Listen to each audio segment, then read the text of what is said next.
friends, welcome back. Here is the next case study number 26 from CA Final, Paper 3 ICA booklet on MCQs and case-based scenarios. Case study number 26. CA David was appointed as a statutory auditor of Growth Limited, having its headquarters at Mumbai. Growth Limited was involved in retail and packaging business and had branches in 6 states of India. Mumbai being its headquarters, it had a policy to appoint different auditor for each branch in different state and central auditor for Mumbai headquarter. So it has a policy of having a different auditors for different branches. Okay, for the year ended 31st of March 2020, all branch audit reports were received by CA David in a timely manner. There was an increase in sales for all the branches except for the branch of Kerala, where sales declined by 17% in comparison to the last year. Hence, CA David requested CA Chinnaswamy, auditor of Kerala branch, to share audit working papers of Growth Limited's Kerala branch. Can he ask so? Can he demand such working papers? No. So there is CA David is asking for working papers. This particular contention of CA David is not correct. Okay, we'll continue further. Total turnover of Growth Limited was 17 crore, but turnover of Gujarat branch was 1.97 crore, out of which 1.25 crore were exempt supply under GST laws. CA David is also the GST auditor under the GST laws of Growth Limited's head office and all of its branches.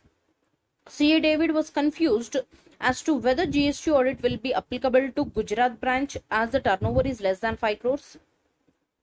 See, this particular question is also discussing the GST audit, but the total turnover of Growth Limited is 17 crores. If GST audit is applicable to the whole company, then even the individual branches has to perform this. Okay, we'll rediscuss this point in MCQs while discussing MCQs. Okay, Growth Limited has exported goods to UK worth GBP 10,000. It is like pounds. On the date of filing of shipping bill, exchange rate notified by CBEC was 98, whereas the RBI reference rate was 99, and at the time of receiving the money, the exchange rate was 101. All these transactions were appropriately recorded in the books and were verified by CA David. Okay, let's stop here and look whether how many of you are able to address this.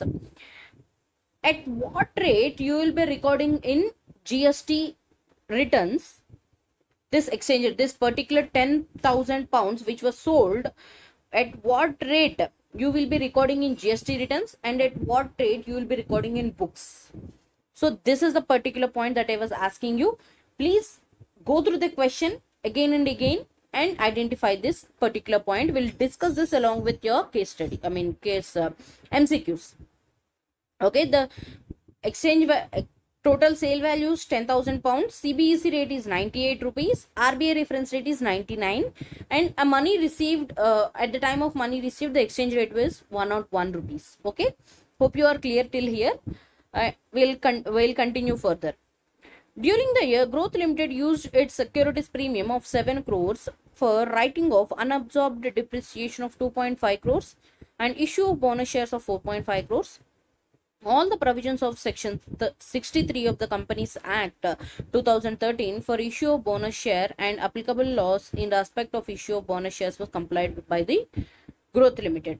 CA David also took a written representation which was certified by the company secretary employed by Growth Limited in regard to compliance of applicable provisions for usage of securities premium, and the CA David issued unmodified audit report. The company created provision for doubtful debts amounting to 8 lakhs and presented that under the head short-term provisions under liabilities in its financial statements. CA David was confused with presentation of such provision in accordance with Ind AS 37. CA David was a statutory auditor of Sabka Vikas NBFC as well. For the year ended 2020, net owned funds of Sabka Vikas were 300 crores. Out of 300 crore, 200 crores was given as a loan to different business houses. Mr. Raj, chairman of Sabka Vikas NBFC, was very close friend of Mr. Shrived. Mr. Sheward has three companies under his management. Each company was provided a loan of 40 crore each. While verifying compliance with prudential norms, CA David took written representation from Mr. Raj. Advocate Tani was a practicing advocate representing in the court of law. Tane and CA David agreed that Advocate Tane will recommend CA David in case of matters relating to finance and other matters, and CA David will recommend Advocate Tane in cases in cases of matters relating to tax litigations. So what they agreed is, I will refer you in case of any advocate services, and that lawyer has also said him in case of any financial services, I will refer you. Can such kind of agreements be entered? Think as per professional ethics. Okay. Further, they also decided to share profits with each other in relation to such agreements. Can they do so? No. It is then CA David will be held guilty of professional misconduct. Okay. With the increased quantum, CA David has to increase his office capacity. He purchased 10 office chairs, tables, and other office furniture from Growth Limited. The same were purchased with a huge 90% discount under clearance sale. The purchase amounting to 9 lakhs, which was not more than statutory audit fee of CA David.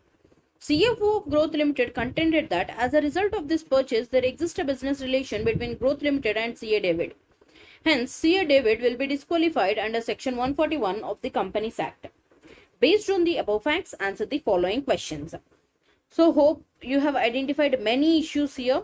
Loans has been given, sharing of profits has been agreed upon between a lawyer and a CA, and now a purchase has been happened with the client. So, there are many issues involved in this question. We'll go through each and every MCQ carefully, one by one, slowly and steadily. Okay. Let's continue. Question number 26.1. In your opinion, will Gujarat branch of Growth Limited be liable for GST audit under GST laws? What do you think so? The entire turnover of Growth Limited was 17 crores, which is more than 5 crores. If a turnover exceeds 5 crores, then such particular company is liable for GST audit. If the whole group company is liable for GST audit, then irrespective of whether the branch turnover exceeds 5 crores or not, such branches, even if the turnover is not exceeding 5 crores, are liable for GST audit.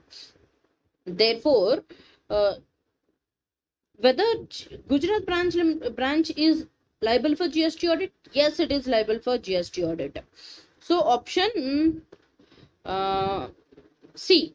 Option C says yes, all as the overall turnover of Growth Limited is more than 5 crores. Therefore, Gujarat branch is also liable for GST audit. We'll also see option D, because even that is showing yes.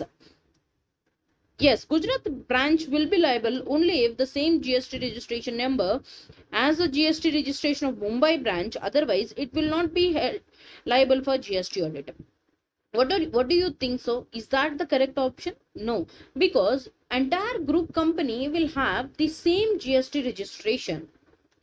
So, GST registration will be in different states where the branch is located, but it is under the same PAN of Growth Limited. Therefore, the PAN-wise turnover of company will be considered for GST audit purpose.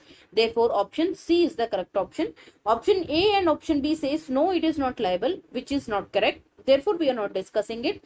Option C is the correct option. We'll move on. Question number 26.2. Was the opinion formed by CA David in respect of usage of securities premium correct? What this particular Growth Limited has done, it has utilized the securities premium towards bonus issue and also writing off unabsorbed depreciation. So this is the two things that Growth Limited has done. CA David agreed with these two accounting policies. Is he correct? No, he is not correct to some extent, and to some extent he is correct. So we'll first discuss to which extent he is correct. Utilization of securities premium against the bonus issue is correct. It is allowed as per the Companies Act, and Moreover, utilization of securities premium to adjustment of unabsorbed depreciation is not correct. Therefore, the opinion formed by CA David that adjustment of securities premium towards both issue of shares, bonus shares, and also the depreciation, unabsorbed depreciation is not correct. Therefore, the answer is no, as a securities premium cannot be utilized by the company for adjusting unabsorbed depreciation.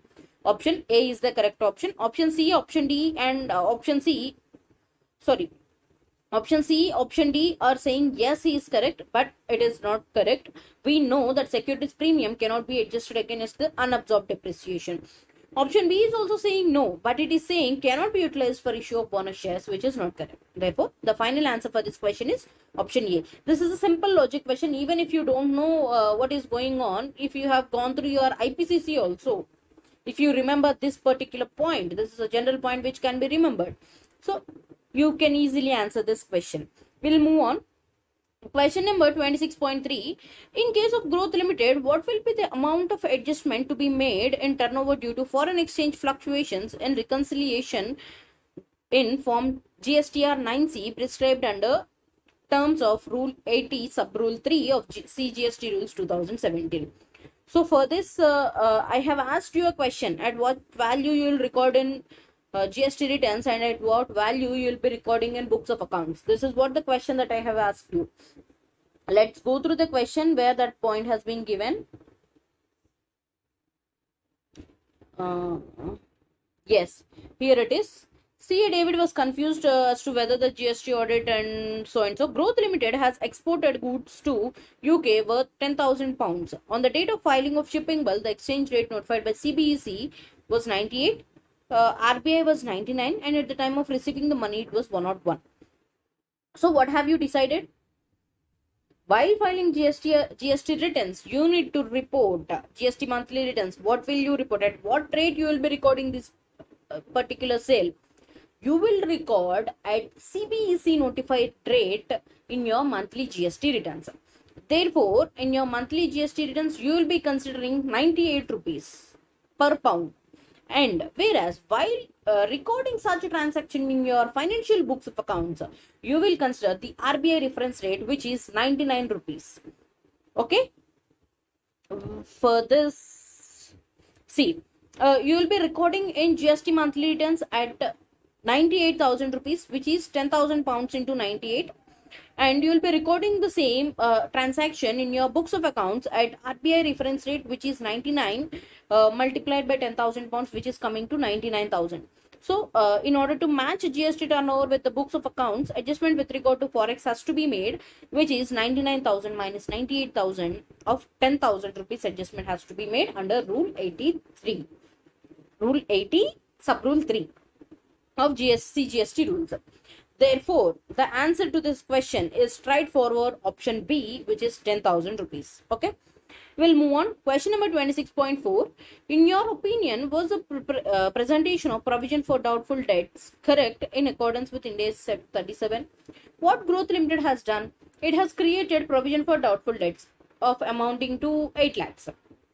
But how this particular 8 lakhs was reported in, has been disclosed in the balance sheet? It has disclosed this particular provision under the short-term liabilities. Can that be allowed under Ind AS 37? No. Ind AS 37 asks the company to net off this from your trade receivables. Net off the provision for doubtful debt from your trade receivables. So, is the accounting correct? No. Therefore, option A is wrong, option C is wrong, option D is wrong. The only option that is available to us is option B. No, as Ind AS specifies that such provision should be presented net of the trade payables. Sorry, trade receivables. Therefore, option B is the correct option. We'll move on further. This is the last question for this case scenario. Question number 26.5. What is the validity of CFO's contention for disqualification under section 141 subsection 3, and will CA David be disqualified? What do you think so? What CA David has done? It has purchased its office furniture and other equipment for the office from Growth Limited at 90% discount during clearance sale. So at clearance sale, he has purchased at 90% discount and the overall cost is coming to 9 lakhs. And CA David has already paid such amount. Do you think that there exists a business relationship between CA David and the Growth Limited? No, CA David has purchased such a office furniture as a regular customer, as an end user. Even if today, if you want to purchase some equipment, suppose you are going to purchase some computer table, you went to the shop, you purchased, and you came back. That doesn't mean that whether the shopkeeper is your friend, your relative, that doesn't matter, right? So similarly, this Growth Limited is having some clearance sale wherein Growth Limited is offering products at 90% discount. CA David made use of this particular sale and he has purchased his furniture. Do you think there will be any disqualification on part of CA David? No, there is no disqualification, and moreover, there is no business relationship because CA David is not reselling the such furniture which has been purchased from Growth Limited. He is not into the business of trading. He is a professional rendering professional services. Therefore, there is no business relationship between CA David and the Growth Limited, and as such, there is no disqualification under section 141 subsection 3 of Companies Act. Therefore, the contention of CFO of Growth Limited is not correct. So option B is saying the contention of CFO is valid, which is not correct as per our discussion. So option B is straightforward. No, is not a correct answer. Option C says the contention of CFO is invalid, but CA David will have to vacate the office as he has purchased the furniture at 90% discount. No, there is no special discount that was offered to CA David.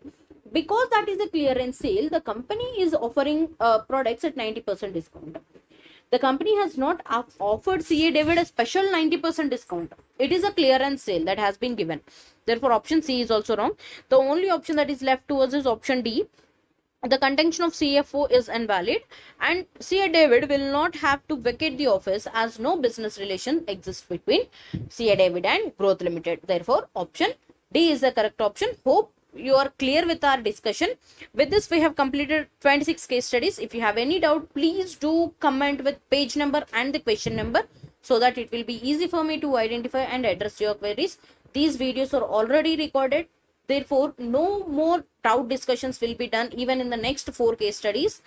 All your doubts will be clarified in a separate session for which I'll be giving you some date before which you can ask your doubts, and all these doubts will be clarified. Okay, hope these videos are helpful to you. If you have any doubts, please do comment below.